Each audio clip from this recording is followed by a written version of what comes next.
हरे राम राम राम हरे हरे, हरे कृष्णा कृष्णा कृष्णा हरे हरे, हरे राम राम राम हरे हरे, हरे कृष्णा कृष्णा कृष्णा हरे हरे, हरे राम राम राम हरे हरे, हरे कृष्णा कृष्णा कृष्णा हरे हरे, हरे राम राम हरे हरे, हरे कृष्णा कृष्णा कृष्णा हरे हरे।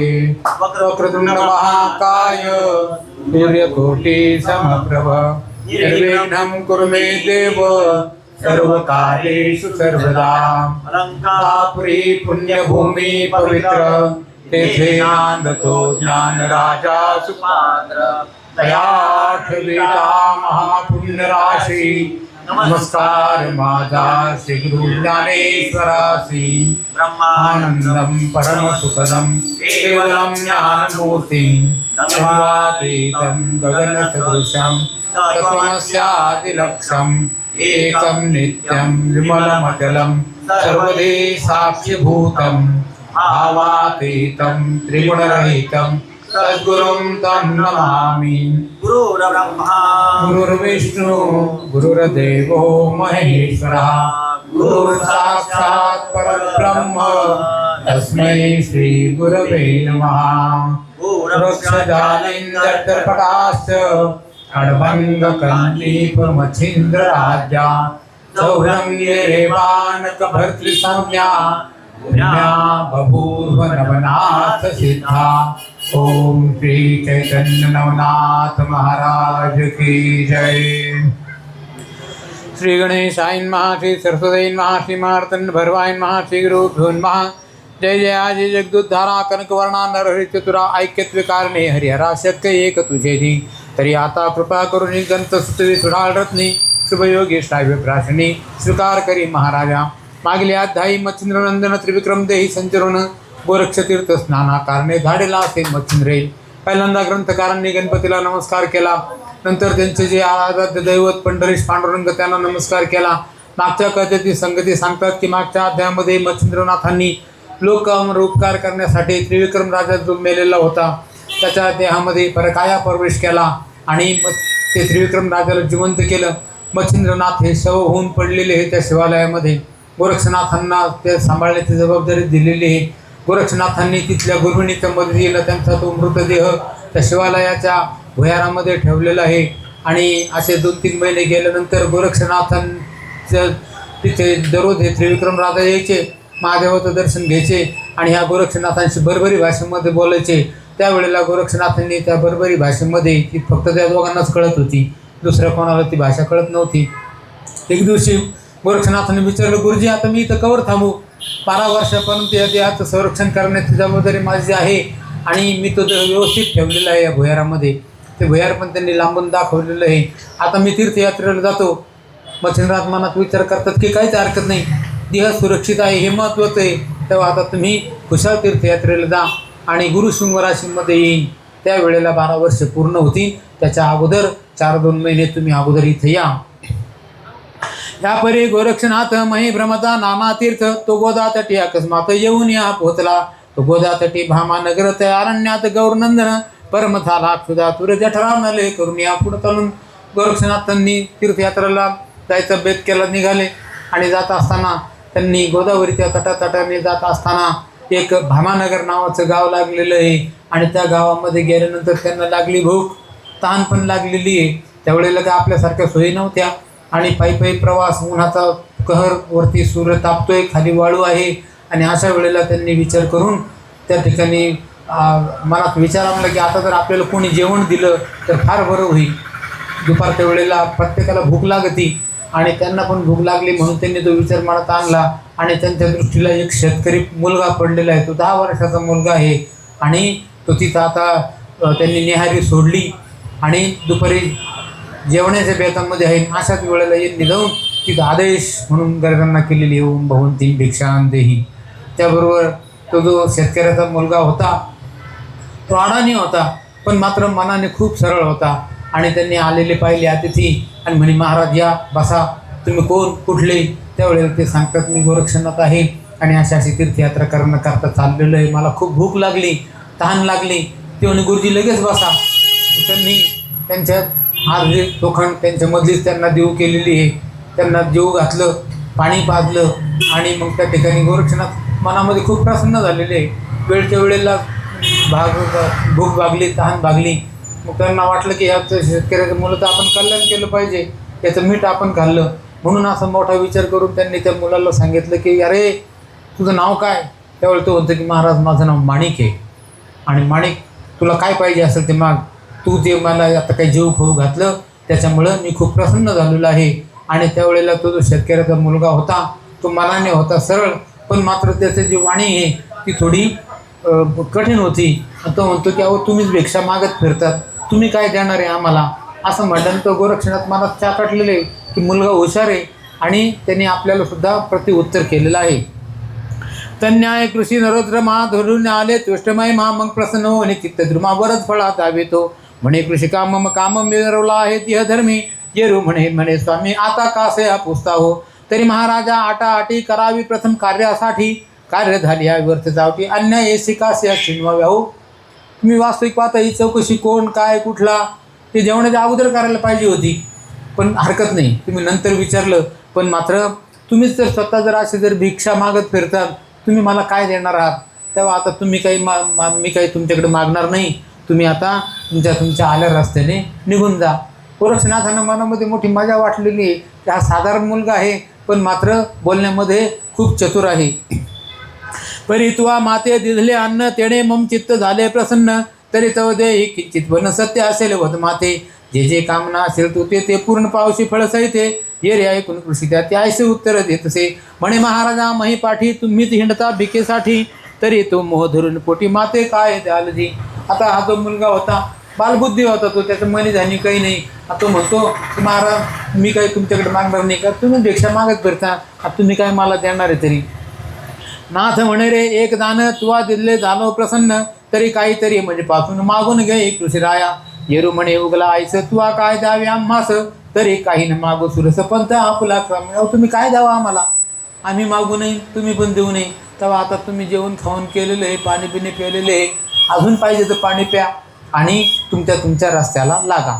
आता गोरक्षनाथांनी हट्टच धरला की नाही मुला तू माझ्याकडे काहीतरी मागितलंच पाहिजे. आणि मग तो जो मुलगा आहे तो मनामधून खूप रागावलेला आहे. तो म्हणतो हे काय गोसावी हा, अहो मी याला नाही म्हणतो मला काही लागत नाही तरी हा गोसावी म्हणतो की काहीतरी माग. आता मग त्यांनी त्याची जी भाषा होती ती थोडी रांगडी होती, जे काही ते बोलायचे तर तो शेतकऱ्याचा मुलगा उलटं बोलायचा. तो म्हणे अहो तुम्ही मला मागायला सांगा द्या, मी काय तुमच्याकडे मागणार नाही, पण असं करा तर तुम्हाला जर काही मागायचं असेल तर तुम्ही मागा. गोरक्षनाथ याच संधीची वाट पाहत होते की त्याला काहीतरी बोलतं केलं पाहिजे आणि तो काही म्हणला मग आपण त्याच्याच बोलण्याच्या आडमं येऊ आणि त्याचं कल्याण करून टाकू असं हेतूनी त्यांना ही संधी चालून आलेली. तो शेतकऱ्याचा मुलगा म्हणतो की तुम्ही मला काही मागू नका, अजूनही तुम्हाला काही मागायचं असेल तर माझ्याकडेच मागा. असं म्हणल्यानंतर गोरक्षनाथ लगेच पुढं झालेले ते म्हणतात की मला एक देशील तू? हो हो मी देऊन टाकीन म्हणे, तुम्हाला जे पाहिजे ते मी देईन. ऐसी बोलता विपुल वार्ता गोरक्ष म्हणे आपल्या चित्ता तरी मना ते करणे मागू आता कैसा सांभाळील पाहू. ऐसा विचार करून चित्ती म्हणे मजा जावी का विमनपती जे जे आवडेल तुझे चित्ती ते तू न करी महाराजा. आणि मग त्यांनी नक्की तू देशील? तो शेतकरी म्हणतो की हो तुम्हाला काय अजून हातावर हात ठेवून वचन देऊ का?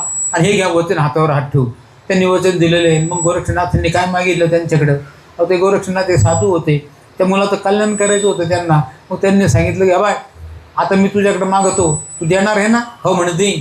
तर म्हणे तुझ्या मनामध्ये जे जे येईल ती गोष्ट करायची नाही. हा म्हणे दिलं म्हणे, बोलून गेलेलं आहे. आणि त्यांनी त्याप्रमाणे हातावर वचन देऊन ते वचन घेतलं आणि मग गोरक्षनाथ तिथून हळूहळू निघून काढता पाय घेतलं निघून गेलेले. आता इकडं थोडा वेळ झाला आणि यांनी आपल्या डोक्यावरती आऊत घेतलं आता गावामध्ये जाऊ आणि आराम करू असं डोक्यामध्ये आल्यानंतर त्यांनी ते आऊत डोक्यावर घेतलं आणि तिथून तो निघण्याच्या तयारीमध्ये आहे. वृषभा मागे दिले लावून मवळी घेत येठणं उचलून मनात म्हणे ग्रामाशी जाऊन क्षुधा बल घालवावे. इतकी मनी योजना हाता स्मरण झाले गोरक्षनाथा पुत्र कल्याण आणि चित्ता मनाचे करणे उल्लंघावे. आणि त्यांनी ते येठण डोक्यावरती घेतलं आऊत आणि आता तो गावात जावा, पाणी बिणी प्यावा, आराम करावा असं इथून तो उभा राहिला. मात्र लगेच त्याला गोरक्षनाथांची आठवण झाली. अरे आपण तर शब्द दिलेला आहे त्या गोसाव्याला की जे मनामध्ये येईल ते करायचं नाही. मग तो तसाच तिथं उभा राहिलेला आहे. आणि उभं राहिल्यानंतर त्याच्या मनामध्ये असं आलं की आपलं अंग हलवावा. तर अंग त्यांनी विचार केला तेही आपण हलवायचं नाही, कारण की आपण काही गोरक्षनाथांचा शब्द दिलेला आहे. आणि अशा पद्धतीमध्ये काय झालेलं आहे की त्याला तिथं उभंच राहावं लागलेलं आहे. मग काय ते असं 1 दिवस गेला, 2 दिवस गेले, 4 दिवस गेले, तो आपला शेतकरी माणिक मुलगा तिथंच उभा आहे. मवळे येठणाचा भार घेऊन उभा महीवर, नेत्र दाखवणे चिंता पर, हरिनाम युजितसे मनवायची गा हलवू अंग, तरी नाले धडभाग शिरवणी संचरले ओघ, वचनार्थ संपादी तरुपर्ण जे का उडून त्याची करत असे भक्षण, मनी येता साठवून तेही त्याग परिणती करत असे. मग त्यांचे काय झालेलं आहे की त्यांना अंग हलवावं वाटलं तर ते हलवायचं नाही, गावात जायचं म्हणलं तर ते जायचं नाही. अशा पद्धतीनं तो तिथं उभं राहिला. गोरक्षनाथांनी जाता जाता त्यांना एक मंत्र सांगितलेला होता, हरिनाम. आणि मनाचा एक गुणधर्म चांगला आहे की ते ज्याच्यामध्ये रंगतं ते त्याच्यातच रंगतं. मग तो जर विषय चांगला असला तर चांगली गोष्ट आहे, आणि तो जर का विषय वाईट असला तर मात्र मग माणसाचा आदरपात होतो. तसं यांनी त्या रामनाममध्ये मन लावलं. राम रंगी रंगले मन, राम रंगी रंगले, कृष्ण रंगी रंगले, राम रंगी रंगले, राम रंगी रंगले मन, राम रंगी रंग. अशा पद्धतीनं ते रामाचं नाव ते जप करत उभे राहिलेले. आणि हळूहळू अनेक दिवस गेलेले. त्यांच्या ठिकाणी ते एक वारुळ तयार व्हायला लागलेलं. इकडं गोरक्षनाथ तीर्थयात्रेला गेले आणि इकडे यांची ह्या अशा पद्धतीची एक न सांगता न कळत तपश्चर्या ह्या माणिक शेतकऱ्याच्या हातून व्हायला लागलेली. गोरक्षनाथ इकडं बद्रिकेदाराला गेले. तिथं जाऊन त्यांनी महादेवाचं दर्शन घेतलं आणि त्यांना आठवण आली की अरे आपण इथं त्या चौरंगीनाथाला तपाला बसवलेलं आहे. त्या गुहेच्या जवळ ते गेले. ती गुहा पण त्यांना सापडा, कारण ते बोराचं वन होतं आणि तिच्यावरती खूप काही झाडं झुडं वाढलेले होते. ते सगळे त्यांनी साफ केले. ती गुहा शोधून काढली, त्याच्यावरती शिळा बाजूला केली आणि पाहतात तर त्या ठिकाणी त्या चौरंगीनाथाच्या अंगावर वारुळ तयार झालेलं आहे. आणि मग त्यांनी आवाज दिलेला आहे की अरे चौरंगी, मी गोरक्ष आलो आहे. मग ते गोरक्षनाथ या तपश्चर्या त्या ग्लानीमध्ये होते, ज्या त्या तपाच्या आनंदामध्ये होते, ते सावध झालेले आहे आणि उठायला पाहून राहिलेले. पण मात्र अंगामध्ये त्राण नाही, शक्ती नाही, फक्त अस्तित्व पंजर झालेले असे ते आहेत. मग कृपे करून अवलोकन शरीरशक्ती झाली दारुण, उठे वंदे गोरक्षचरण म्हणेचा नाथ झालो मी, त्यारी त्यासी आलिंगून नाथ म्हणे बा कैसा झाला तीर्थार्थ, येरी म्हणे म्हणजे सैत्य नाही चामुंडे विचारी. अरे तू काही खाल्लं का नाही? त्या चामुंडांना मी सांगून गेलो होतो फळं द्यायला, त्यांनी तुला फळं पाणी दिले का नाही?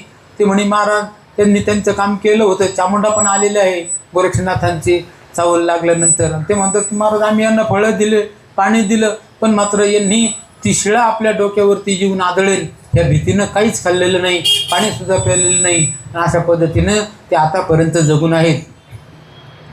परमक तिथी कृपा वेष्टून मवळी ठेवला वरद पाणी, अनुग्रह धावणी ब्रह्मासनात कैलासे, पुढे चौरंगीशी घेऊन बद्रिकेदाराला आणून जागृत करून रमण चौरंगी ते भेटविला. गोरक्षनाथांनी चौरंगीनाथांच्या डोक्यावर हात ठेवला. त्याबरोबर त्यांचं जे अज्ञान आहे ते निवारण झालेलं आहे. एकच एक ब्रह्म सगळ्या ठिकाणी भरून उरलेलं आहे. त्या ब्रह्माच्याशिवाय दुसरं काही नाही. आपणही त्या ब्रह्माचे अंश आहोत हे ज्ञान त्या चौरंगीनाथांना झालं. आणि गोरक्षनाथांनी संजीवनीचे प्रयोग करून त्यांचं जे शरीर आहे त्याच्यामध्ये त्राण आणलेलं आहे. शरीर त्यांचं आता सचेतन झालं, हलायला डोलायला लागलेलं आहे. त्यांना बरोबर घेतलं आणि त्यांच्या गोरक्षनाथांच्या कृपेने त्यांचे हातपाय पण पुन्हा परत आलेले आहेत आणि ते आता एक सिद्ध चौरंगीनाथ म्हणून झालेले आहेत. ते दोघंजण मिळून बद्रिकेदाराला गेले. पुन्हा महादेवाच्या दर्शनाला तिथं उभं राहून त्यांनी महादेवाची स्तुती करायला आरंभ केली. कैलास राणा शिवचंद्र मौळी, फणींद्र माथा भ्रुकटी झळाली, कारुण्य सिंधू भवदुःखारी, तुदबीन शंभो मध कोण तारी. आणि ही त्यांची स्तुती यांनी ऐकली महादेवांनी. त्यांनी आशीर्वाद दिलेले त्यांना. आता त्यांनी आज्ञा घेतली, बद्रिकेदाराची मनोमन प्रार्थना केली आणि ते तिथून निघाले. आणि येता येता विदर्भातल्या कौंडिन्यनगरमध्ये ज्या ठिकाणी ह्या चौरंगीनाथांचे हातपाय तोडले गेले होते त्या गावामध्ये ते गेलेले आहेत. त्वरे येऊनी वैदर्भ देशात चौरंग येते कौंडिन्यपूर दावित म्हणे बारे तब माता तात भेट घेई तयाची भेटशी तरी कैसा त्याते जगी जाऊन अतिख्याते हस्तपादाचे मुंडन खंडन निमित्त उत्तरा सूड घेईजे. आता ते तुमच्या वडिलांचं नगर आहे, त्याच ठिकाणी तुमच्या वडिलांनी हातपाय तोडले होते तुमचे, तिथं जाऊन त्यांचा तुम्ही सूड घ्या असं गोरक्षनाथांनी चौरंगीनाथांना सांगितलं. आणि त्याप्रमाणे ते त्या नगरामध्ये आल्यानंतर गावाच्या बाहेर पाणवठ्यावरती उभे राहिले आणि तिथं ते राजाचे माळी 1600 लोक माळी लोक होते. ते राजाचे मोठी बाग होती, त्यांना मोठा नाद होता तो. आणि त्यांनी त्या चौरंगीनाथांनी हातामध्ये विभूती घेतली, ते वाताश्र मंत्राचा जप करून ती फेकली. त्याबरोबर ते जे 1600 माळी आहेत ते आकाशामध्ये उडालेले आहेत आणि पुन्हा जमिनीवरती येऊन पडलेले आहेत वाताकर्षण काढून घेतल्यावर. आणि मग मात्र कोणाला मूर्छा येते, कोणाचे डोके फुटलेले आहे. आणि हे काय असं झालं, ही गोष्ट कोणीतरी जाऊन राजाला सांगितली. त्याच्यामागं दुसरे जे लोक होते त्यांनी जाऊन पाहिलं तर ते 2 कोणीतरी नाथ लोक आहेत, गोसावी, कान फाडलेले, आणि त्यांनी याची काही कृती केली असेल ही गोष्ट जाऊन त्यांनी राजाला सांगितली. राजाला मोठं नवल लागलेलं आहे आणि ते मनात विचार करतात की मागे आपल्या मुलाला मागून घेऊन गेलेले तर मच्छिंद्रनाथ गोरक्षनाथ तेच हे असतील, ते रागाने जर आले असतील तर आपलं पुन्हा नगर पालतं घालतील आणि त्यापेक्षा आपण त्यांचा राग हा शांत केला पाहिजे. म्हणून राजा स्वतः निघाला. त्यांनी आपली सेना, प्रधान, अमात्य, मंत्री हे सगळे बरोबर घेतले आणि ह्या नाथांना ते सामोरे आलेले आहेत. ऐसे म्हणसी महाराजा पाणवठ्यासी बैसले आहेत 2 तापसी तीव्र तेजी कान फाटविशी विद्या न दिसताती. ऐसा विचार करून मानसी राजा समोर येता समारंभेशी गजवाजी शिबिका राहता ती कटकासह येतसे. ग्रामाबाहेर कटक येता गोरक्ष म्हणे चौरंगीनाथा आपला प्रताप आता निजदृष्टी द्यावी का. चौरंगीनाथांना सावध केलेलं आहे गोरक्षनाथांनी. अहो आता राजेसाहेब स्वतः आपल्याकडे येऊन राहिलेले सेनेच्या सहित त्यांचे दरबारी लोकांच्या. आता तुम्ही जसा माळ्यांना तो प्रताप दाखवला तसा ह्या राजाला सुद्धा काहीतरी तुमचा पराक्रम दाखवा. म्हणून त्या चौरंगीनाथांनी त्यांची आज्ञा मान्य केली. हातामध्ये विभूती घेतली, त्या मंत्राचे जप केलेले वातासराचे. त्याबरोबर राजाचं जे सैन्य, हत्ती, घोडे, उंट, रथ याच्या सहित राजा आकाशामध्ये भावंडायला लागलेला आहे. भोंडा आलेले सगळेजण वरती फिरत आहेत आणि पुन्हा वाताकर्षण काढून घेतल्यावर सगळे हे राजे, रजवाडी, मंत्री, अमात्य, सेना, हत्ती, घोडे, रथ खाली जमिनीवर पडलेले आहेत आस्ते आस्ते. आणि हे पाहिल्यावर राजांनी लांबूनच पाहिलं आणि राजा धावत गेलेला आहे, गोरक्षनाथांचे पाय धरलेले आहे आणि म्हणतात की महाराज आमची काही चूक झाली का. त्यावेळेला त्यांनी राजाची समज काढून दिली की अरे तू काही सामान्य आहे, तू राजा आहे, तू पण त्या मुलाचा बाप आहे, पण मात्र आज हे जो मुलगा आहे त्याला आम्ही बरोबर घेऊन आलेलो आहे. ज्या मुलाचे तुम्ही हातपाय तोडले होते तो मुलगा हा माझ्याबरोबर आहे असं म्हटल्यानंतर राजाला मोठा पश्चाताप झालेला आहे. राजाला ही सगळी घटना काहीच माहिती नव्हती आणि मग ती ह्या मुलाच्या तोंडातून त्यांना कळलेली आहे. आणि मग राजांनी हुकूम केला की ते ज्या राणीनं ह्या मुलाचे असं वाईट कर्म केलं, आपल्या कुळाला बट्टा लावला, त्या राणीला इथून मारून हाणून राजधानीमधून काढून हाकलून द्या. त्यावेळेला हे चौरंगीनाथ सांगतात की ते तुम्ही नंतर तुमचं काय असेल ते करा. आणि राजाने त्यांना राजवाड्यामध्ये येण्याचा आग्रह केला. गोरक्षनाथ, चौरंगीनाथ हे राजवाड्यापर्यंत आलेले आहेत. या उपरी जैसे चौरंगीनाथ वज्रास निर्माण करीत चूर्ण करून महापर्वत अदृश्यपंथी मिळतसे. या उपरी शशांकर गोरक्षासी म्हणे चतुर आरोहण करून शिबिकेवर राजसदना चलाजी. या उपरी बोले चौरंगीनाथ आम्ही न येऊ तवग्रात सापत मातुश्री कुडे मनात हस्तपाद दिले. त्या माझ्याबद्दल मला अजून पण वाईट वाटते. चौरंगीनाथ म्हणतात की माझ्याशी अशी जी काही वर्तणूक झाली ती काही क्षम्य करण्यासारखी नाही, पण तो काय असेल तो विषय तो तुम्ही तिच्या बाबतीमध्ये करा. आणि गोरक्षनाथांना आग्रह केल्यानंतर ते दोघांनी ते मान्य केलेलं आहे. राजवाड्यामध्ये ते आलेले आहेत आणि त्या चौरंगीनाथाला सांगितलं की जाय तुझ्या वडिलाच्या पाया पड. चौरंगीनाथ गेलेले दरबारामध्ये त्या राजाच्या पाया पडलेले. राजाला मोठं खजीलपणे झालं की आपल्या मुलाशी आपण किती वाईटपणे वागलेलो. वास्तविक हा मुलगा प्रत्यक्ष महादेवाच्या वीर्यापासून तयार झालेला आहे, चौरंगीनाथ आहे, आणि आपण मात्र त्याच्याशी हा सुलूक केला, हा काही बरोबर नाही. 12 संवत्सर पर्यंत त्वातप केले शुचिष्मंत त्या ते फळकुडे मत भ्रष्ट केले राज्याशी. ते पाहुणे गोरक्षनाथे राजा संबोधन केला शांत. 1 मास राहिला तेथे शशांकर भक्तीने. यापरी गोरक्ष जाते समय वंश वेष्टी मोहप्रवाही प्रसाद देऊन राजदेही वीरवान पै केला. महादेव त्यांनी गोरक्षनाथ चौरंगीनाथ त्या राजाच्या दरबारामध्ये काही दिवस राहिलेले आहे. जाता जाता त्यांनी त्या राजाला प्रसाद दिलेला आहे, कारण की तोही महादेवाचा भक्त होता राजावी, आणि त्याचं कल्याण केलेलं आहे. आणि त्याला आशीर्वाद देऊन त्यांची परवानगी घेऊन हे दुसऱ्या दिवशी ह्या नगरामधून कौंडिन्यपूर नगरातून निघालेले आहेत. म्हणे कामिनी करून दुसरी भोगी वंशल तेथील रियायसे सांगून शशांकरी चौरंगीसह चालला. मार्गी चालता मुक्काम पाहते झालते प्रयाग स्नान करून उत्तमोत्तम पोसत असे.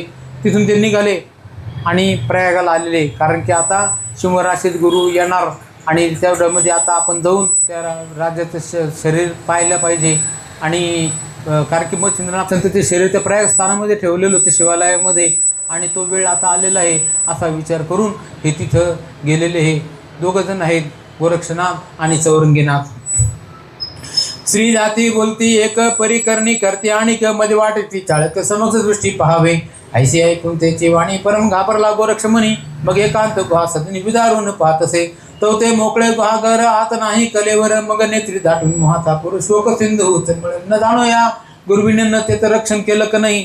समक्ष जाऊन पाहायला पाहिजे म्हणून ते तिथे गेले. त्या गुरुविनीला बोलवलं, तिला विचारलं. ती म्हणते, हो महाराज, काहीच काळजी करू नका तुम्ही. तुमच्या गुरुजींचं मच्छिंद्रनाथांचं शरीर हे व्यवस्थित ह्या भुयारामध्ये ठेवलेलं आहे. म्हणून तिनं भुयार उघडलं. गोरक्षनाथ चौरंगीनाथ ती गुरुवी त्या भुयारामध्ये गेली. पाहतो तर तिथं कलेवर नाही, त्या मच्छिंद्र मुनींचं प्रेत नाही. मग मात्र गोरक्षनाथांना फार वाईट वाटलेलं आहे की आपल्या गुरुजींना आपण सोडून नसतो गेलो, इथं राहिलो असतो तर बरं झालं असतो. आपण ह्या गुरुविनीवरती भरोसा ठेवला आणि इथं काहीतरी बरं वाईट झालं आणि आज त्यांचं जे शव आहे ते जागेवर नाही. आता उद्या त्रिविक्रम राजांची मुदत भरण, ते तिथून त्यांचं मच्छिंद्रनाथांचा आत्मा निघन आणि त्यांना जर हे जर देह सापडला नाही तर ते विक्षिप्त अवस्था होईल त्या मृतात्म्याला, आणि तो राजा तसाच तिथं तळमळत राहील. असं विचार करून त्यांनी त्या गुरुनीला विचारलं की काय झालेलं आहे खरं, मला खरं सांग नेमकं काय आहे. कारण की जर तू खरं सांगितलं तर मला त्याच्यावरती काहीतरी उपाय शोधता येईल. आणि म्हणून त्या गुरुविनीला विचारलं. ती गुरुविन म्हणते की महाराज, अहो खरंच माझी खूपच मोठी चूक झाली. शिवरात्रीच्या दिवशी राजा राणी इथे पूजेला आलेल्या असताना मी ते हसले आणि त्या बाईने जी प्रार्थना केली होती राणीने की मला आहेव मरण येऊ दे, राजाच्या अगोदर मरू दे, ती काय आहेव नाही. तिच्या अगोदरच मच्छिंद्रनाथांचा देह तिच्या नवऱ्याच्या देहामध्ये आहे आणि ही कुशाल म्हणते की मला आहेव मरू दे. म्हणून मला हसू आलं आणि ते छद्मी हास्य त्या राणीच्या नजरेतून काय सुटलं नाही. तिनं मला एका बाजूला घेतलं, मला दम दिलेला आहे आणि माझी नोकरी जाईन का काय हिशोबाने मी तिला त्या सगळ्या गोष्टी कबूल केल्या. तिला मी सांगितलं होतं मी आता जाते आणि तिला विचारून येते काय ते. गोरक्षनाथ म्हणतं की जाय बाई, पहिलं जाय आणि तिला विचारून ये काय घटना झालेली आहे मच्छिंद्रनाथांच्या देहाप्रती. ऐसे बोलून गोरक्षाते शैवदारा अंतपुरात शीघ्र जाऊन रेवती. ते राजने माने पण मेले. तेवते पाहुणी शैव कामिनी म्हणे का आली सुमाय बहिणी. येरी म्हणे अंतकरणी आठव माते झाला असे. म्हणाल तरी आठव कोण तरी 12 वर्षे आली भरून तुम्हाला गे सांगितली. कोण राजभागे विचार तू का म्हणून इथे आली.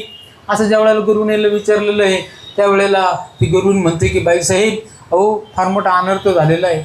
त्या ठिकाणी महाराजांचं शव नाही, मी तुम्हालाच फक्त सांगितलेलं होतं. मग त्या राणीला हसू आलेलं आहे. अरे तू येडी का खुळी आहे. अरे मी त्याच दिवशी ज्या दिवशी तुम्हाला ही गोष्ट सांगितली त्याच दिवशी मी कामाठी घेऊन गेले. तिथं ते मच्छिंद्रनाथांचं शव तिथून काढलं आणि त्या कामाठ्यांच्या हातून त्या मच्छिंद्रनाथांचे शरीर तुकडे तुकडे केले आणि ते फेकून सुद्धा दिलेले आहे. आता ते एव्हाना कुठेतरी गेले पण असतील, काही त्यांचं राहिलं पण नसेल. मग मात्र त्या गुरुविनीला घाम फुटलेला आहे. काय सांगायचं आता गोरक्षनाथांना. हे मोठे जती तापसी आहेत आणि प्रत्यक्ष हरिनारायणाचा अवतार आहेत गोरक्षनाथ, आणि त्यांना जर अशी खरी गोष्ट सांगितली तर त्यांचा राग होईल. बरं खरं नाही सांगावा तर आणखीनच मोठे अनर्थ परंपरा वड होईल. आणि मग मात्र ती पुन्हा परत आलेली आहे आणि तिथे येऊन गोरक्षनाथांच्या पाया पडली. ती म्हणते की महाराज, अहो माझ्याकडून खरोखर मोठा प्रमाद घडला. मी त्या गोरक्षनाथांचं शवरक्षण करण्यामध्ये कमी पडले. मी ते चुकून ती गोष्ट तिकडं बोलून गेले आणि त्या राणीनं अशी घटना केलेली आहे. ते गोरक्षनाथ म्हणतात की माझी चूक झालेली आहे, मीच तुझ्यावरती भरोसा ठेवायला नको होता. असा विचार करून तिथे पुनश्च आली. शवालयाप्रती देवदली रेवती युक्तीत पांगळ तैसे सांगितले.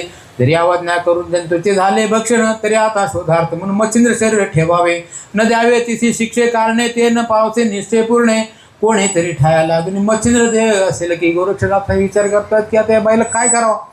अहो न घडणारी गोष्ट या बाईने करून ठेवलेली आहे आणि आता तिनं सांगून राहिली, सांगितलं इथपर्यंत ठीक आहे, पण मात्र आता हिला बोलूने काही उपयोग नाही. कारण की जर आपण बोलायला जाऊ किंवा शिक्षा करायला जाऊ तर आपला पुढचा कार्यभाग राहून जाईल, आपलं सगळं लक्ष तिच्या शिक्षा देण्यामध्येच राहील. आणि दुसरी गोष्ट, हा एक महत्त्वाचा मुद्दा आहे की मच्छिंद्रनाथ हे चिरंजीव आहेत. त्यांचं शरीर त्यांना वाटत असेल की आपण तुकडे तुकडे करून फेकून दिले, तर ते मात्र असे काही तुकडे तुकडे होऊन ते काही ब्रह्मत्वात मिळणारे नाही आहेत.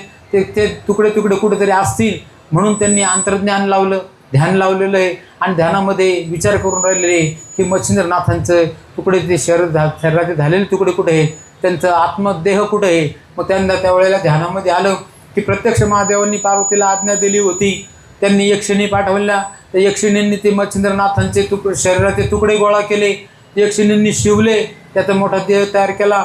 महादेवांच्या सांगण्यावरून त्या यक्षिणींनी तो देह घेतला, कैलासामध्ये गेले आणि वीरभद्राच्या ताब्यात रक्षण करण्यासाठी दिलेला आहे.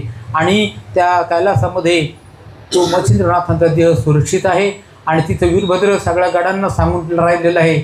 8,72,00,000 गण त्या एकट्या महादेवांचं शवरक्षण करण्यासाठी आहे. आणि मच्छिंद्र हे वीरभद्र गर्जना करून सांगून राहिलं की हे शिवगणांनो सावध राहा, आता वेळ झालेला आहे. आणि मच्छिंद्रनाथांचा देह हे कुठे आहे, इथं कैलासामध्ये आहे हे गोरक्षनाथांना कळेल. गोरक्षनाथ काही इथं आल्याशिवाय राहणार नाही आणि मग आपल्याला तो देह द्यावा लागेल. अहो या मच्छिंद्रनाथांनी खूप मोठा पराक्रम केला, त्यांचा पराक्रम आमच्यासाठी घातक होता. अहो त्यांनी हनुमंतरायाच्या डोक्यावरती पर्वत दिला, अष्टभैरवांना विकळ करून सोडलं, त्याचप्रमाणे ह्या चामुंडांनासुद्धा कपडे नाहीत असं भान ठेवलं नाही, मोहन पाडलेलं आहे त्यांना. म्हणून हा जो मच्छिंद्रनाथ आहे हा तुमचा आमचा शत्रू आहे आणि तो अनायसा आपल्या ताब्यात सापडलेला आहे. तर शिवगणांनो त्याचा देह त्यांना परत मिळून द्यायचा नाही असं म्हणून त्यांनी त्यांना सावध केलेलं आहे. म्हणे 12 वर्षाचा सरला नेम, मच्छिंद्र वशाते करा छवाते करा रक्षण, तयाचा शिष्य गौरनंदन कोणे रूपे येईल की. ऐशी ऐकून त्याची वार्ता गोरक्ष तेथून झाला निघता, तो येरीकडे चौरंगीनाथा काय सुचले होते की. गोरक्ष शवाजवळ बैसून आणि सकळ अस्त्र व्यापून, जेथे लागले देवांतानं ब्रह्मादिके करुण्या. ऐशी शवास्त्र व्याप्त त्या शतून गौरसूत, गुप्तवेशे शरीरात येऊन या प्रवेशला. तेव्हा त्यांनी काय केलेलं आहे की ह्या वीरभद्राला तशी बुद्धी सुचली, त्यांनी त्या सगळ्या शिवगडांना सावध केलेलं आहे आणि ते सांगून राहिलेले की आता गोरक्ष इथं काय आल्याशिवाय राहणार नाही. आणि तशीच गोष्ट झालेली आहे. ज्या वेळेला त्यांच्या ध्यानामध्ये आलं की मच्छिंद्रनाथांचं शव हे सुरक्षित आहे, पण मात्र ते आपल्या शत्रूच्या ताब्यात आहे आणि जो वीरभद्र आहे तो त्याचं रक्षण करणारा मुख्य कल्पांत भैरव त्यांचं म्हणतात की त्यांनी आतापर्यंत त्याला पराजय माहिती नव्हता, फक्त त्यांचं मच्छिंद्रनाथांच्या हातून फक्त त्यांचा थोडाफार पराभव हा झाला होता. तुल्यबळ होते ते, पण मात्र असं पण इतक्या मोठी लढाई, एवढी मोठं तोंड त्यांना मच्छिंद्रनाथांच्या शिवाय दुसरं कोणी दिलेलं नव्हतं. प्रवेशाची अकस्मात उठून बसला गौरसूत, मार्ग पाहून गोहागरात बाहेर आले उभेता. सिद्ध करून बसून जोडी उभे राहिले दोन्ही बळी, परतास त्यांनी काळी अर्कावरी सोडले. गोरक्षनाथांनी सावध केलेलं आहे, चौरंगीनाथा आता आपल्याला कैलासाला जावं लागेल आणि त्या ठिकाणी मच्छिंद्रनाथांचा देह जो आहे तो तिथं सुरक्षित आहे, पण मात्र तो काय आपल्याला असा सहजासहजी मिळणार नाही. पण आपण असं करू, एकदम तिथं जाऊन लढाई करण्यापेक्षा आपण अगोदर त्यांना निरोप पाठवू. म्हणून त्यांनी काय केलं, सूर्याला पहिल्यांदा अडचणीत आणलं पाहिजे. सूर्यनारायण जे आहे ते सगळे विश्वाचं दैवत आहे आणि वनस्पतींचं पोषण ते करतात. सूर्यनारायण उगवल्यानंतर जगाचे व्यवहार चालतात. त्या सूर्याच्या वरती त्यांनी पर्वतास्त्र सोडलेलं आहे आणि पर्वतास्त्र सोडल्याबरोबर काय झालेलं आहे माहिती आहे का, की त्या ठिकाणी त्या सूर्यनारायण जिकडं तिकडं अंधार पडलेला आहे. सूर्यनारायण सावध आहेत. सूर्यनारायणाने वज्रास्त्र मंत्र जप केले आणि ते सोडल्यानंतर पर्वत दूर झालेला आहे आणि सूर्यनारायण हे पुन्हा मोकळे झालेले आहेत. गोरक्ष मुनखीचे पर्वतास्त्र प्रविष्ट होता, अति स्वतंत्र माथा उचित आंबर पात्र भरून या निघाले. 1,00,000 योजनामती स्वर्गीय उंच झाले गबसी, त्याहून माथा द्विगुणी पर्वती अंबराते मिरवला. मित्रमार्गिता धरून रोका आकाश स्तंभ झाला एक, तय करून संत के अर्क मार्गावर अडखळला. आता त्यांच्याबरोबर हे चौरंगीनाथ होते, त्यांनाही कल्पना दिलेली होती. चौरंगीनाथांनी सुद्धा ह्या वज्राचे जप केलेले आहे, पर्वताचे जप केलेले आहे. आणि तिथं जिकडं तिकडं अंधार पडलेला आहे. अंधार पडल्यानंतर सूर्यनारायण रथ अडखळला. अरुण त्यांचा जो सारथी अरुण, त्यालाही काही रस्ता दिसेना. ते घोडे पण इकडं तिकडं झालेले आहेत. आणि त्यांचा अर्घ तो रथ अडखळल्यानंतर मग मात्र सूर्यनारायण विचार करतात की इथं मागे सुद्धा आपल्याला अशीच परिस्थिती झाली होती. त्यावेळेला सुद्धा कोणीतरी नाथांनी आपला मार्ग अडवला होता.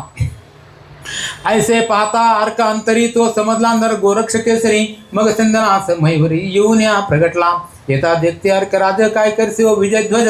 चंद्रास राते पिरणभुज कोटी चंद्र निर्मले. सूर्यनारायणाने विचार केला की यांच्याशी नादी लागण्यात अर्थ नाही. यांनी आपल्याला मागं त्या पाशुपत राजाला दर्शन द्यायचं होतं म्हणून आपल्याला पहिल्यांदा अडचणीत आणलं होतं. त्यांनी दर्शन वगैरे सगळं करून दिलं, पण मात्र आपल्याला मोठी त्यावेळेला नामुष्की झाली होती. आणि आता सुद्धा हेच कोणीतरी असतील म्हणून त्यांनी ध्यान लावलं. त्यांच्या लक्षात आलं की तेच गोरक्षमुनी आहे ज्यांनी पूर्वी आपल्याला अडचणीत आणलं होतं. म्हणून त्यांनी विचार केला की आता यांच्याशी लढायचं नाही, त्यांच्याशी आपण मवाळ धोरण धरलं पाहिजे. म्हणून त्यांनी ब्राह्मणाचं रूप घेतलं. समोर आलेले आहे सूर्य. ह्या गोरक्षनाथांनी चंद्रासनाची निर्मिती केली सूर्याचं ते सहन व्हावं म्हणून. आणि येऊन त्यांनी गोरक्षनाथांनी त्यांना सूर्यनारायणाला नमस्कार केला. सूर्यनारायणांनी गोरक्षनाथांना नमस्कार केला आणि विचारतात की गोरक्षनाथा, तुला काय अडचण आली म्हणून तुम्हाला अडचणीत आणलेलं आहे. यापरी भाविक स्थिती सांगून बोलता झाला. जगलोचन बारे तुझे सुख संबंध कोण दर्शवी का वाचेसी. येरू म्हणते महाराजा मी उदेले एक काजा. मच्छिंद्र देह तेज पुंजा शिवगणे हरियला. तरी आपण जाऊन तेथे सुनीती सांगावी वीरभद्राते. की मच्छिंद्र देह मैते पाठवून द्यावा की. हो, तुम्ही मला काय म्हणून अडचणीत आणलं. त्यावेळेला गोरक्षनाथ म्हणतात की महाराज, मच्छिंद्रनाथांचं शव त्या शिवगणांनी हरण केलेलं आहे, त्यांच्या ताब्यामध्ये आहे. आणि त्यांना तुम्ही, आमची इच्छा आहे की त्यांच्याशी लढायला आम्ही आजही जाऊ शकतो. ते काय आमच्यापेक्षा काही जास्त नाही. नाथांमध्ये आमच्यामध्ये अशी शक्ती आहे, वाताकर्षणाचे मंत्र आहे की जेणेकरून आम्ही अनेक देवदेवतांना सुद्धा पूर्वीच पराभव केलं. तुम्हाला सुद्धा पराभूत केलेलं होतं. तुम्ही आठवा एकदा. तेव्हा आमच्यासाठी तुम्ही माफलाशी करा. तिथं जा आणि त्यांना सांगा की बऱ्या बोलल्याने, चांगला विचार करून सचत विवेक बुद्धीने तुम्ही मच्छिंद्रनाथांचं शव हे पृथ्वीवरती पाठवून द्या, गोरक्षनाथांच्या ताब्यात द्या. अन्यथा त्या गोरक्षनाथाशी लढायला तयार राहा. ऐसे बोलता गोरक्षनाथ आदित्य अवश्य त्याते म्हणत. मग त्या क्षणी कैलासाप्रत त्वरित जाऊन पोहोचला. गणे पाहुणार कै येता सहज पाया लागे विजय ध्वज. म्हणती येणे महाराज कवण्या अर्थ झालेसे. आदित्य म्हणे ऐका वचन गोरक्ष शिष्टाई साधन. करू पाहतलो तुम्हा कारण मच्छिंद्र द्या. कारण त्यांना सूर्यनारायण गेलेले त्या कैलासामध्ये. आणि तिथे जाऊन शिवगणांनी ज्या वेळेला त्यांना पाहिलं तर सूर्यनारायण आलेले पाहिल्यावर आनंद झालेला सगळ्यांना. त्यांनी जाऊन सूर्यनारायणाच्या पाया पडलेले, या बसा. त्यांना सौड्यांच्या सिंहासनावर बसवलं, त्यांची पूजा केली. आणि महाराज काय येणं केलं. त्यावेळेला सूर्यनारायणाने सगळी घटना सांगितली की तुमच्या ताब्यामध्ये जे मच्छिंद्रनाथांचं शव आहे ते तुम्ही बऱ्या बोलाने तिकडे पाठवून द्या. मी आज तुमचा मित्र जरी असलो, तुमच्या गटाचा जरी असलो, पण मी आज त्यांचा दूत म्हणून आलेलो आहे. आणि तुम्ही तेवढी गोष्ट करा आणि मच्छिंद्रनाथांचं जे शव आहे ते पृथ्वी लोकावरती गोरक्षनाथांच्या ताब्यात द्या. तुम्ही तुष्ट केल्या त्यास नाथपंथे वाढेल प्रीत. ऐसे उत्तर बोलता आदित्य वीरभद्र बोलतसे. हे महाराज ऐक वचन आम्हाशी दुःख दिले मच्छिंद्राने. तरी आता गेल्या प्राण महिन जाऊ शवाते. जरी गोरक्ष झुंजेल आम्हा ते तरी सिद्ध होऊ युद्धाते. गोरक्ष जिंकून संभ्रंगाला ते मच्छिंद्रासह मग ठेवू. आणि त्यावेळेला हे वीरभद्रांना मोठा राग आलेला आहे की महाराज तुम्ही कुशल दूत म्हणून आलेत. मग ते म्हणतात काय करणार आहे, मला जे काम सांगितलं ते मला केलंच पाहिजे. आणि कोणतंही असं मोठा काही अनर्थ होण्याच्या पूर्वी मोठे जे लोक असतात ते विचार करीत असतात की हे कसं थांबेल, याच्यातून दोघांचाही फायदा कसा होईल, त्याच्यासाठी मी आलेलो आहे. नाथपंथाशी रळी करण्यात काहीच अर्थ नाही. आपण याच्यापूर्वी पण त्याचे अनुभव घेतलेले आहे. म्हणून तुम्ही पहा, तुम्ही काहीतरी करा आणि ते मच्छिंद्रनाथांचे शव द्या. वीरभद्र म्हणतात की नाही, काही जरी झालं तरी आम्ही मच्छिंद्रनाथांचे शरीर हे पृथ्वीवरती गोरक्षनाथांच्या ताब्यात देणार नाही. कारण या मच्छिंद्रनाथांनी आम्हाला खूप त्रास दिलेला आहे. तो जगाच्या दृष्टीने असेल तो पराक्रम, पण मात्र आमच्यासाठी ती नामुष्कीची बाब आहे. त्यांच्यामुळं आम्हाला बऱ्याच वेळेला खाली पाहायला लागलेलं आहे. यांनी हनुमंताच्या डोक्यावर पर्वत दिला, अष्टभैरवांना जिंकून घेतलं, चामुंडांना मोहन पाडलं. आणि आता तो योगायोगाने शत्रू आमच्या हाती सापडला. आम्ही काही त्याला आणायला गेलो नव्हतो, पण तो योगायोगाने आमच्या ताब्यात सापडला, तर आम्ही काही त्याला देणार नाही. त्या उपरी बोले नारायण, मच्छिंद्रे दुःख दिले तुम्हा कारण, तेव्हा तुमचा प्रताप पळून कवणे ठाई गेला होता. आता अवचट घडले आहे ते म्हणून प्रौढ झाला माणसे, तरी मच्छिंद्र दैसा तैसाची गोरचे प्रताप बळी असे की, तेव्हा मच्छिंद्र होता एक, आता दोघे असती प्रताप आर्क. ते कोपल्या सकळ धाक कृतांत समय योजित. यांनी आम्हाला धाक लावला आणि आज योगायोगाने सापडला तर आम्ही काही त्यांना देणार नाही. सूर्यनारायण म्हणतं की तुम्ही जर आता जेवढ्या प्रौढी गोष्टी करतात मोठ्या मोठ्या, मग त्यावेळेला तुमचा पराक्रम कुठे गेला होता, आणि आता ते काय झालं असेल ते होऊ द्या, पण मात्र आता तरी शहाणे व्हा आणि त्या नाथपंथाशी तुम्ही हे विरोध घेऊ नका. परी एक आणिक वचन आम्ही उतरा मही कारण, स्वर्गीकारस्था कंदन शिवलोकात पावेल ते. म्हणते की याशी काय कारण की प्रतापे असते तीक्ष्ण, कैलासगिरी पिष्ट होऊन खंड करेल क्षणार्थ. दुसरी गोष्ट तुम्हाला सांगतो, तर आता त्यावेळेला तर ते एकटे गोरक्ष होते, आज मात्र गोरक्षनाथांच्या बरोबर आणखीन एक योगी आहे चौरंगीनाथ. तेव्हा तुम्ही ती पण गोष्ट लक्षात घ्या. ह्या सगळ्या ज्या गोष्टी आहे तुमच्या फायद्यासाठी मी सांगतो आहे, आणि तुम्हाला जर याच्याबद्दल पटत नसेल तर तुम्ही खुशाल तुमची ती लढाई होत्या.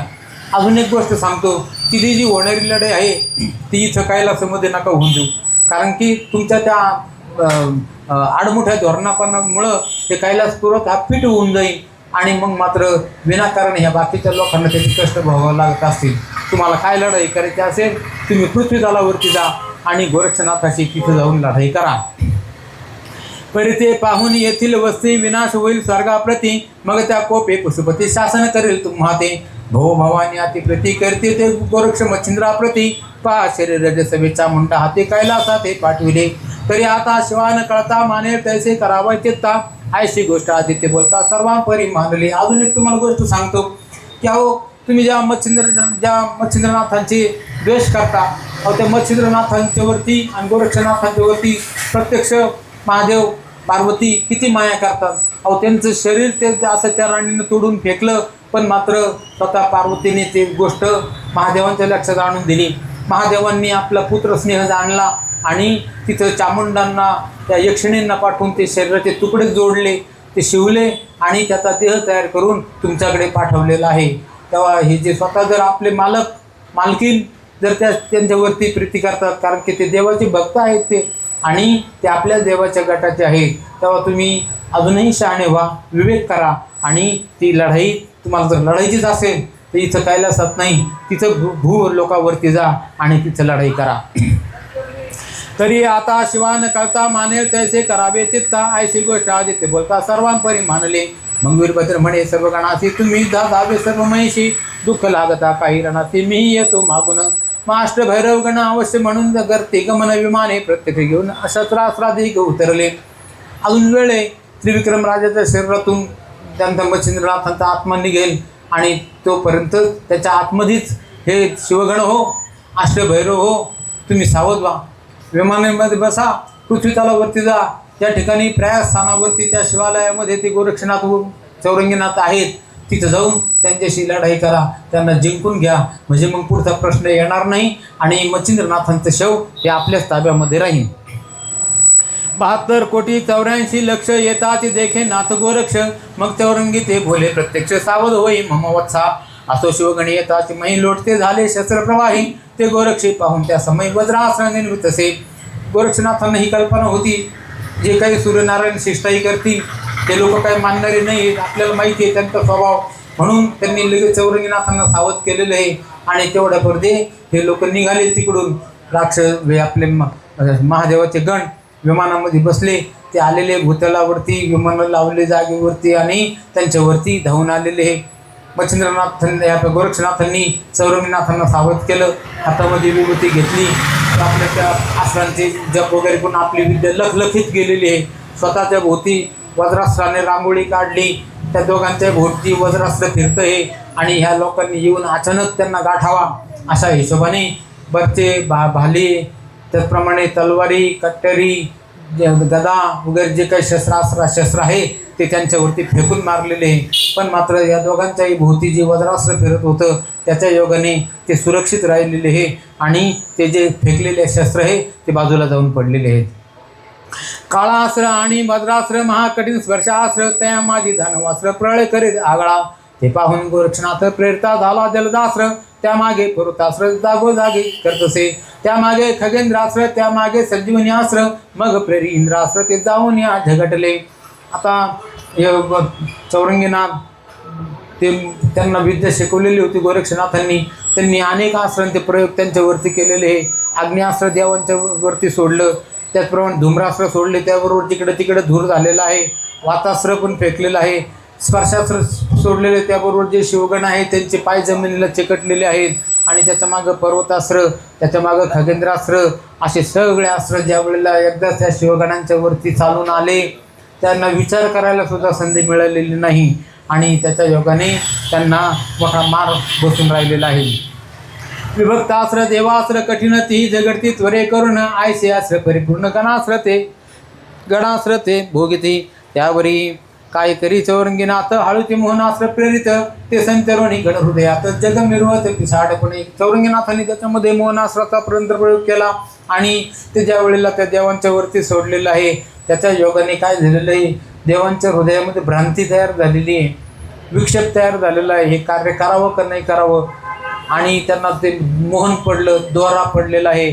आणि मग काय झालेलं आहे की ते फक्त दिसून राहिलेलं आहे, मात्र हातून काहीच कृती घडत नाही. सर्वासी नाही देहभान, तेने नकळे आले कोण कार्या लागून, पिशाच वृत्ती भ्रमत रानुरान व्यर्थ फिरते झाले. त्या गाणी चौरंगीनाथ प्रेरी प्रळी काळीचा वात, तेने घन समस्त वायू चक्री पडेल. त्याच्या अवस्थेमध्ये त्यांनी वायू अस्त्राचा पण मंत्र जप केला. आणि ते वायू अस्त्राचे जप करून ते जे विभूती ज्या वेळेला त्या देवांच्या अंगावरती सोडली, त्याबरोबर वारा व्हायला लागलेला आहे. आणि देव आकाशामध्ये वडता पडतात, भ्रमिष्ट होऊन इकडं तिकडं जाऊन बसलेले आहेत. अशी परिस्थिती शिवगणांना झालेली पाहिली.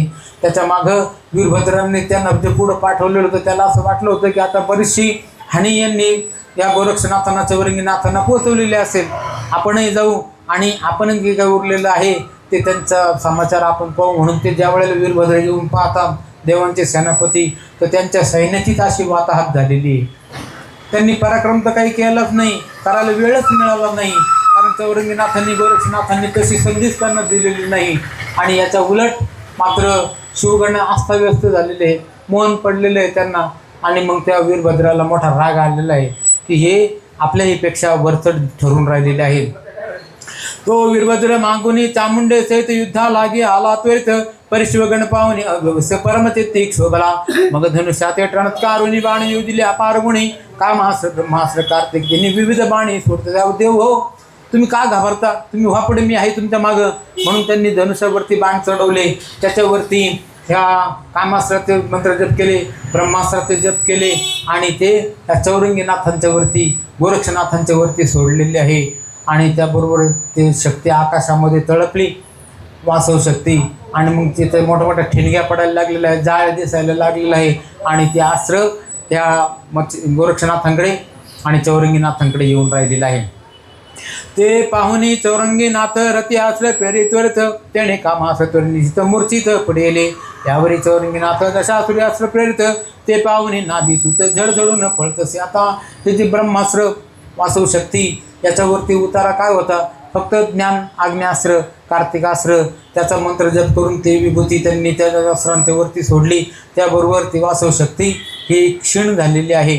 त्याचप्रमाणे ज्ञानास्त्राच्या योगाने त्यांचं जे आज्ञाने निघून गेलेलं आहे.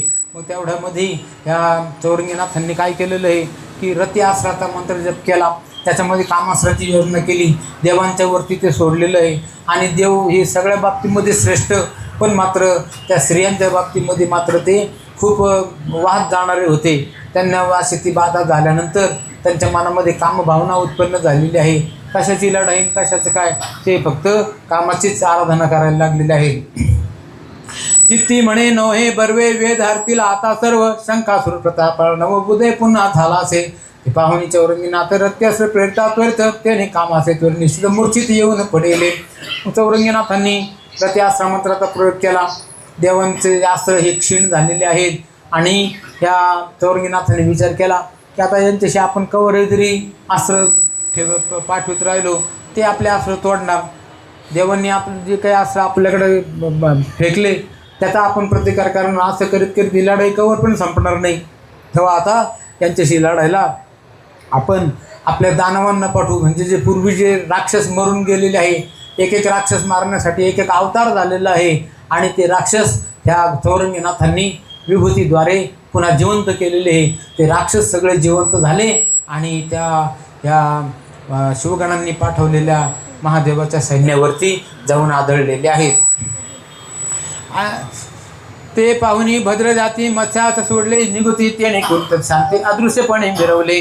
ते दानव म्हणाल कोण, त्रिपुर सुंदराक्ष मान्य महिषासुर जालंधर प्राज्ञ काळ यवन अगबग, हिरण्याक्ष हिरण्य कश्यप सहित मुचकुंद बळी वक्रदंत रावण इंद्रजित कुंभकर्ण, त्यात सिंहनाद भरतातील. म्हणजे पूर्वी जे राक्षस मेलेले होते ते राक्षस संजीवनीने चौरंगीनाथांनी जिवंत केले आणि ह्या देव सैन्याच्या वरती पाठवलेले आहे. मग मात्र त्यांना सुद्धा मोठे देवांना सुद्धा भीती वाटली, का रे हे काय, अहो हे तर राक्षस पूर्वी मेलेले आहे. बरं ते काय सामान्य नाही, ते मोठे मोठे राक्षस आहे. त्याच्यामध्ये कोण, त्रिपुर सुंदर महिषासूर, जालंधर, काळयवन, आघासूर, बकासूर, हिरण्याक्ष, हिरण्यकश्यपू, मुचकुंद, रावण, इंद्रजित, कुंभकर्ण. अहो एवढ्या राक्षसांची जी सेना कवर लढण, त्यांना मनामध्ये त्यांचं मनातून खचलेले येते आणि ते विचार करतात की आता लढण्याशिवाय तर काही पर्याय नाही, म्हणून ते लढून राहिलेले आहे. कैसे युद्ध कैसे पाणे पळती सुर भयभीत होऊन, 33 कोटी देवतांकारण चिंता अपार व्यापली. म्हणे रावणे बंदी घातले दैत्य दाशरथी रामे सोडिले, आता दैन्य भोगून आले दुःखा पार ते ध्वा.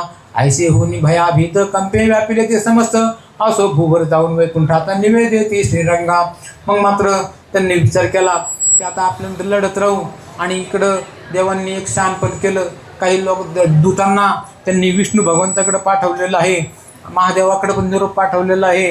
आणि असं झालं, या गोरक्षनाथ आणि चौरंगीनाथांनी असे सगळे दैत्य जिवंत केलेले. आम्ही लढून राहिलेलो आहोत, पण मात्र कवर आम्ही टिकू, तर तुम्ही काहीतरी करा आणि या ठिकाणी या. मग तो दचकून क्षिती शिव पाता रेला सुरवरा हाती, बैसवणी सुसंगती विचित्र करणे निरूपली. म्हणे गोरक्ष केली आणि तिथं पुन्हा उठवले दानव समस्त, आता दानव करीत स्थळा प्रथम मही सकळ प्रीतील की.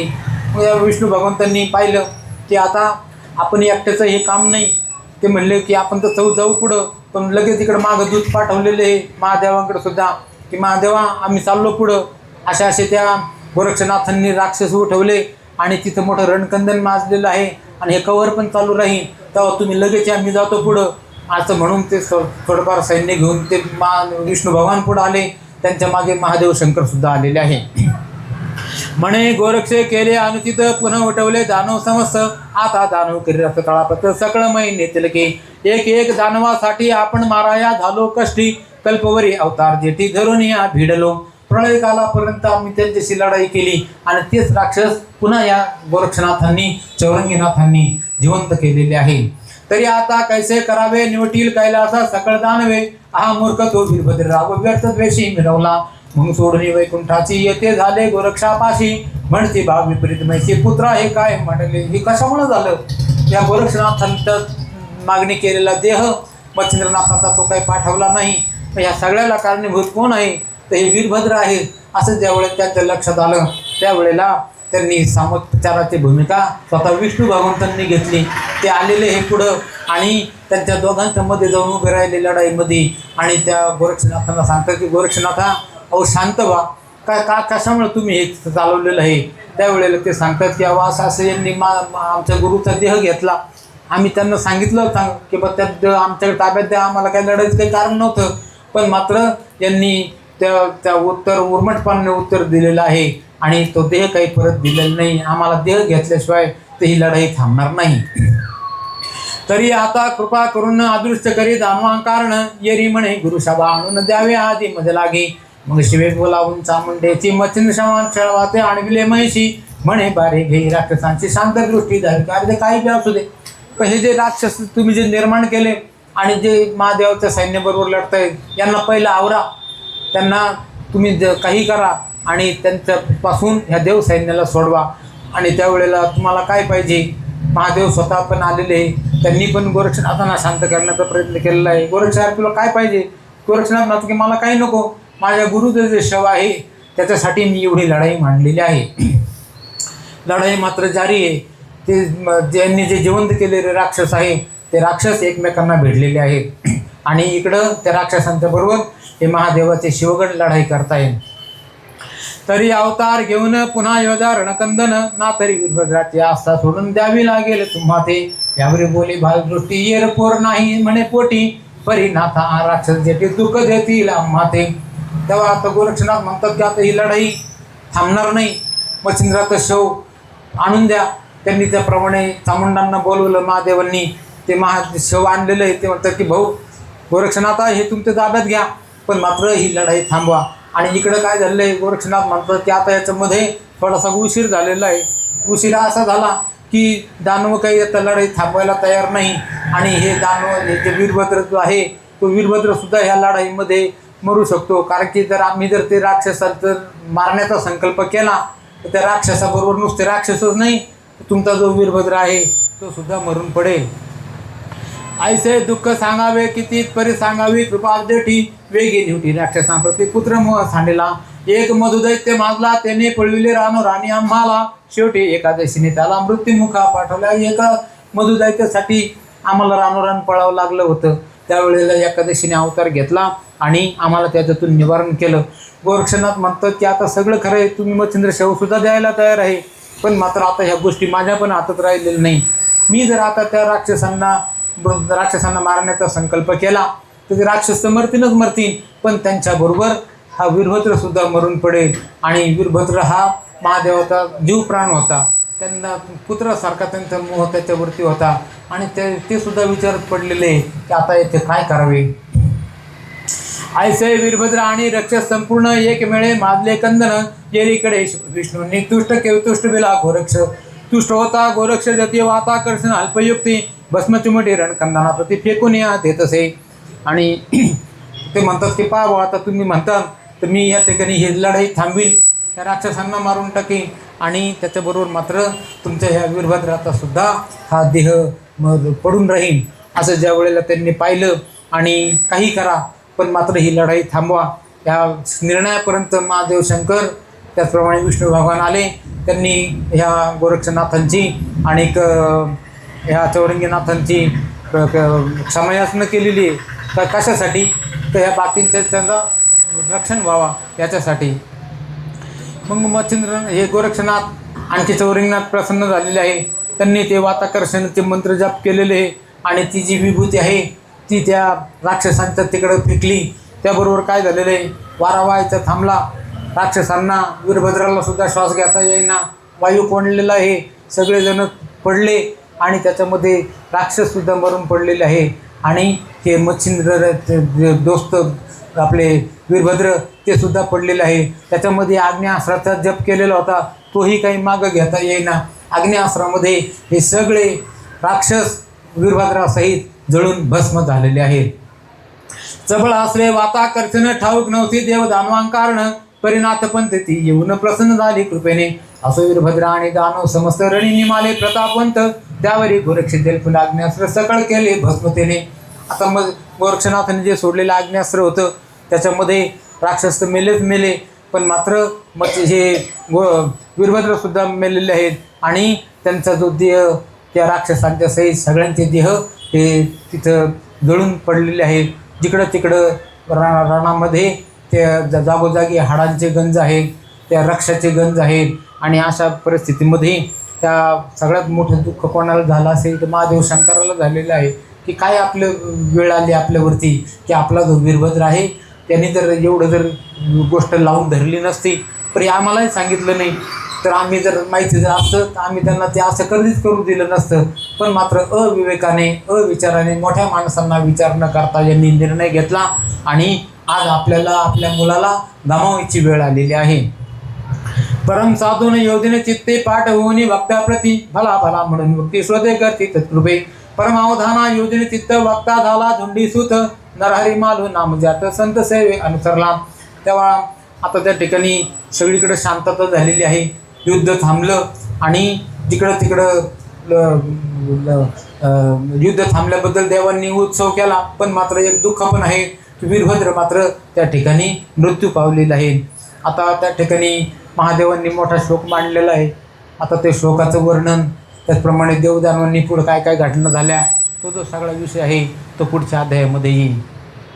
परमावधाना योधीन चित्त वक्ता झाला धुंडी सुत नरहरी मालू नाम ज्यात संत सेवे अनुसरला स्वतःशी भक्ती कथा सार समत गोरष्काव किम्यागार सदा परसुत भाविक चतुरत्रय सुषमाध्याय गुढहा श्रीकृष्णार परमनस्तुं शुभं भवन्तु.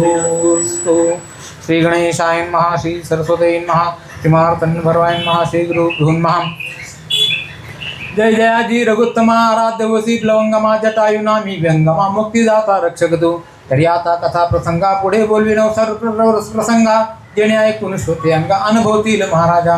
मागले अध्यायी करविले बोलणे मच्छिंद्राचे भूमंडळी शरीर आणून वीरभद्र कौरणी केला भस्मदान रणांगणी. तरी आता पुढे कथा वीरभद्र निमाल्या उमाकांता सजगुण आठवणी चित्ता पुत्र मोहे भेष्टीला मुख बाळूनी झाले म्लान अश्रू लोटले दोन्ही नयनी परीन भोले काही जटा विठ्ठल पुत्र मोहे स्पंदत असे विठ्ठल विठ्ठल विठ्ठल विठ्ठल विठ्ठल विठ्ठल विठ्ठल कुंडले गोवर्धन श्री गुरुदेव दत्त. ओम श्री चैतन्यनाथ महाराज की जय. साईनाथ महाराज की जय. सर्वदा योग तुझा घडावा जे कारणी देह माझा पडावा. उपेक्षू नको गुणवंता अनंता नायका मागणे हेच आता. ठिकाणी मन जाय माझे त्या त्या ठिकाणी निज रूप तुझे. मी ठेवितो मस्तक ज्या ठिकाणी तेथे तुझे सद्गुरु पाय दोन्ही. जय जय रघुवीर समर्थ हरी विठ्ठल. श्री ज्ञानदेव तुकाराम नाथ महाराज की जय. ज्ञानेश्वर महाराज की जय. तुकाराम महाराज की जय. निरंजन आदेश